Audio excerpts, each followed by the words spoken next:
ကောင်းမွန်တဲ့ညအချိန်မှာဒီညမှာမင်းရဲ့စိတ်ကိုဖြည်းဖြည်းချင်းဖြေလျှော့စေဖို့ငါအတန်နဲ့အတူအိမ်မြမှုတစ်ခုကိုဖန်တီးခြင်းနဲ့မင်းရဲ့အသက်ရှူတန်ကိုတတိပြုလိုက်ပါ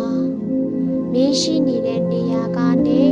အဲ့ဒီအသက်ရှူတန်တိုင်းနဲ့အတူယေရှုတင်မှုနဲ့ငြိမ်းချမ်းမှုတွေဖြစ်လာတယ်ဆိုတာတတိပြုလိုက်ပါငါ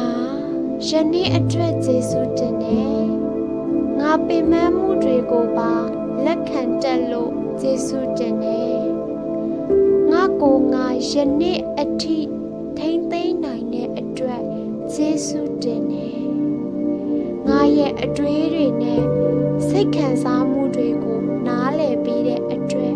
ယေရှုတင်တယ်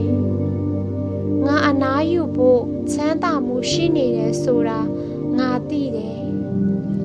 ဒီညလေးကငါအတွက်ပြန်လာအားဖြည့်ဖို့အေးချမ်းတဲ့အခွင့်အလမ်းပဲဖြစ်တယ်ခုအသက်ရှူတန်တစ်ခုချင်းမှာ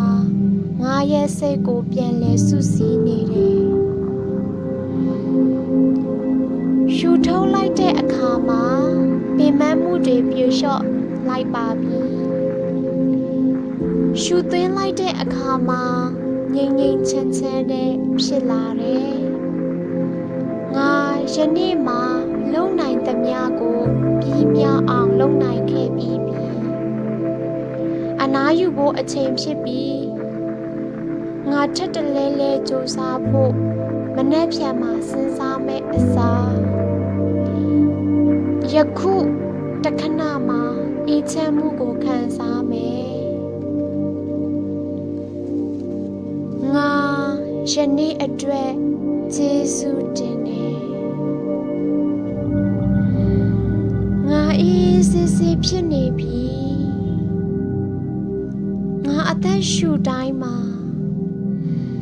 ငြိမ်းချမ်းမှုတွေပါဝင်တယ်ငါအနားယူဖို့တကယ်ပဲအချိန်တန်ပြီ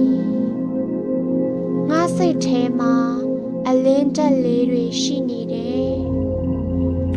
ငါယနေ့ကိုပြီးစီးလိုက်နိုင်ပြီမင်းစိတ်ထဲမှာတင်းမာမှုတိုင်းယနေ့ညအတွင်းမှာဖြည်းဖြည်းချင်းပြေလျော့လာစေလို့အနားယူဖို့အတွက်အစဉ်သင့်ဖြစ်နေပါပြီမင်းရဲ့အိမ်မက်တွေထဲမှာတောင်ယေရှုတင်မှုနဲ့အေးချမ်းမှုတွေပါဝင်ပါစေကောင်းမြတ်သောညလေးဖြစ်ပါစေမနေ့ပြန်မင်းရဲ့စွမ်းအားနဲ့အတူပြန်လည်တွေ့ဆုံမယ်အခုတော့အနားယူလိုက်ပါ